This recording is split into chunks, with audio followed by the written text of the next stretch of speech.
نحمدہ و نصلی علی رسولہ الکریم۔ حضرت ابو ہریرہ رضی اللہ عنہ سے روایت ہے کہ اللہ کے رسول صلی اللہ علیہ وسلم نے ارشاد فرمایا، من قام لیلۃ القدر ایمانا واحتسابا غفر له ما تقدم من ذنبہ۔ جس شخص نے شب قدر میں قیام کیا ایمان کے ساتھ اور محض اللہ سے اجر کی امید میں، اس کے پچھلے تمام گناہ بخش دیے جائیں گے۔ یہ صحیح بخاری اور صحیح مسلم کی حدیث ہے۔ یہ حدیث اصلاً ایک بڑی حدیث کا حصہ ہے جس میں 3 باتیں اللہ کے رسول صلی اللہ علیہ وسلم نے ارشاد فرمائی۔ من صام رمضان ایمانا واحتسابا غفر له ما تقدم من ذنبہ۔ جس شخص نے رمضان کا روزہ رکھا ایمان کی حالت میں، اللہ تعالیٰ سے اجر کی امید میں، اس کے تمام گناہ بخش دیے جائیں گے۔ من قام رمضان ایمانا واحتسابا غفر له ما تقدم من ذنبہ۔ جس نے رمضان کی راتوں میں قیام کیا ایمان کی حالت میں اور اللہ تعالیٰ سے اجر کی امید میں، اس کے تمام گناہ بخش دیے جائیں گے۔ تیسرا ٹکڑا ہے یہ، من قام لیلۃ القدر ایمانا واحتسابا غفر له ما تقدم من ذنبہ۔ جس نے شب قدر میں قیام کیا ایمان کی حالت میں اور اللہ تعالیٰ سے اجر کی امید میں، اس کے تمام گناہ بخش دیے جائیں گے۔ تمام گناہوں کی بخشش سے کیا مراد ہے؟ محدثین نے صراحت کی ہے کہ اس سے صرف چھوٹے گناہوں کی بخشش ہوگی۔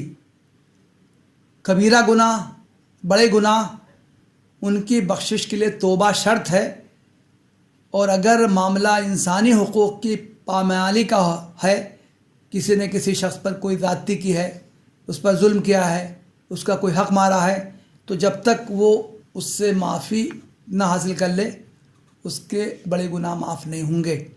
رمضان کی کون سی رات شب قدر ہے، اس کے بارے میں مسلمانوں میں بڑی غلط فہمی پائی جاتی۔ وہ سمجھتے ہیں کہ رمضان کی 27ویں شب ہی شب قدر ہے، حالانکہ یہ بات صحیح نہیں ہے۔ احادیث میں مختلف اقوال مروی ہیں، کسی میں 21ویں، کسی میں 23ویں، کسی میں 25ویں، کسی میں 27ویں کو شب قدر کہا گیا ہے۔ بعض روایتوں سے تو معلوم ہوتا ہے کہ اللہ کے رسول صلی اللہ علیہ وسلم کو متعین طور سے شب قدر بتا دی گئی تھی کہ کس رات میں ہوگی، بعد میں آپ کو بھلا دی گئی۔ بعض احادیث سے معلوم ہوتا ہے کہ رمضان کے آخری 10 راتوں میں سے کوئی رات شب قدر کی ہے۔ بعض روایتوں سے معلوم ہوتا ہے کہ آخری 7 راتوں میں سے کوئی رات شب قدر ہے، اور بعض روایتوں سے معلوم ہوتا ہے کہ آخری عشرے کی طاق راتوں میں شب قدر ہے۔ چنانچہ زیادہ تر احادیث میں اسی کا تذکرہ ہے۔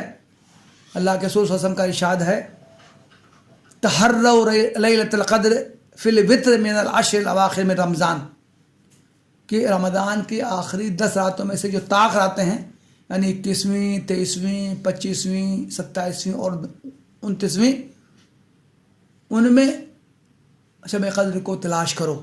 شب قدر کو تلاش کرنے کا مطلب کیا ہے؟ مطلب یہ ہے کہ اس میں زیادہ سے زیادہ نیک اعمال کرنے کی کوشش کی جائے۔ رات میں قیام کا مطلب ہے عبادت، نوافل کی ادائیگی، قرآن کی تلاوت۔ چنانچہ قرآن کی تلاوت نماز کے باہر بھی کی جا سکتی ہے اور نماز کے اندر بھی کی جا سکتی ہے۔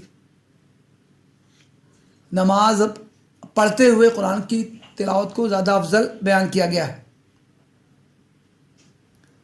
اس رات میں ذکر، توبہ، استغفار میں بھی کچھ وقت گزارنا چاہیے۔ دینی کتابوں کا بھی مطالعہ کیا جا سکتا ہے کہ وہ قرآن و حدیث کی تشریحات پر مشتمل ہوتی۔ جس طرح رمضان کی راتوں میں عبادت، نوافل انفرادی طور سے کیے جا سکتے ہیں اور اجتماعی طور سے بھی، اسی طرح شب قدر میں بھی عبادت کی مختلف صورتیں انفرادی طور پر بھی اختیار کیا سکتے ہیں اور اجتماعی طور سے بھی۔ چنانچہ شب قدر میں تراویح کے علاوہ اجتماعی مطالعہ قرآن یا وعظ و ارشاد کی محفلوں کی بھی گنجائش نکل سکتی ہے۔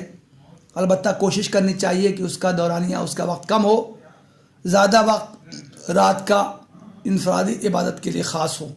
جس شخص کو جتنی بھی توفیق ہو اس کو رمضان کی راتوں میں اور خاص طور سے یہ شب قدر کی راتوں میں عبادت کرنے کی کوشش کرنی چاہیے۔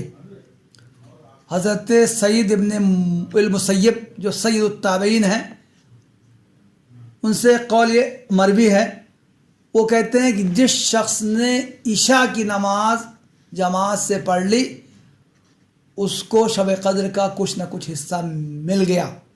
اس قول میں تو گویا کہ کم سے کم کی بات کہی گئی ہے، لیکن اس کا مطلب یہ نہیں ہے کہ آدمی صرف اسی پر اکتفا کر لے، بلکہ اس کو زیادہ سے زیادہ عبادت کی کوشش کرنی چاہیے۔ لیکن یہ تصور درست نہیں ہے کہ محض شب قدر کو محض جاگ کر گزار دیا جائے، ادھر ادھر گھوما جائے، ٹہلا جائے، وقت گزاری کی جائے، خوش گپیاں کی جائے، تو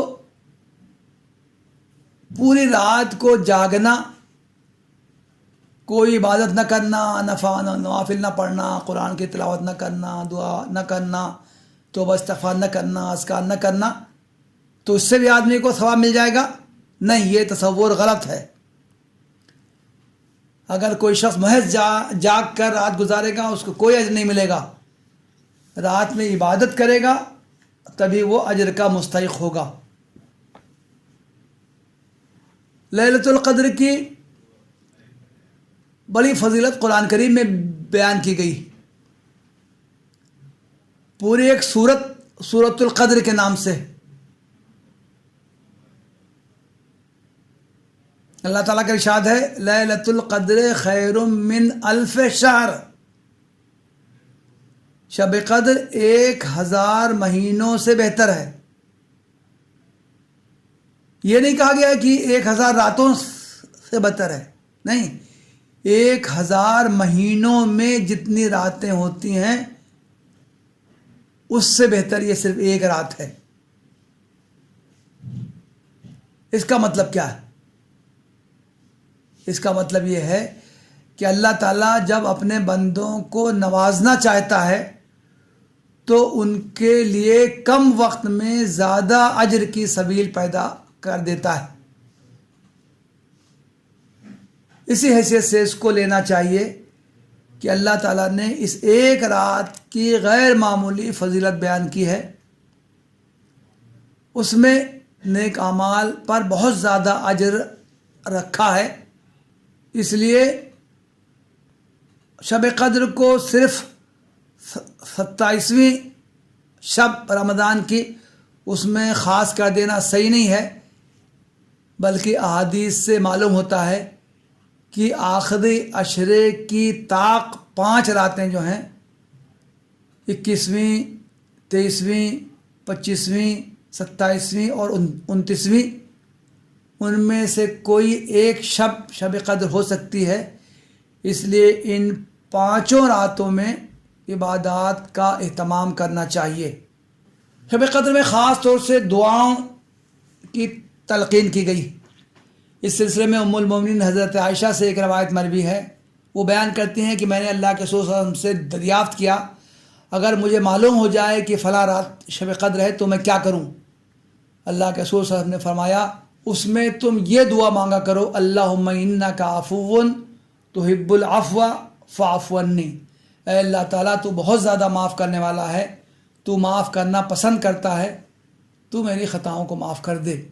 بڑا محروم ہوگا وہ شخص جو رمضان کا آخری عشرہ پائے اور ان کی طاق راتوں میں شب قدر کو تلاش کرنے اور اس میں عبادت کرنے کا اہتمام نہ کرے۔ ایسا شخص تو ہر خیر سے محروم ہے۔ ایک حدیث میں کہا گیا ہے من حرم خیرہا فقد حرم، جو شخص شب قدر کے خیر سے محروم رہ گیا اس کی محرومی میں کوئی شبہ نہیں ہے۔ وآخر دعوانا ان الحمدللہ رب العالمین۔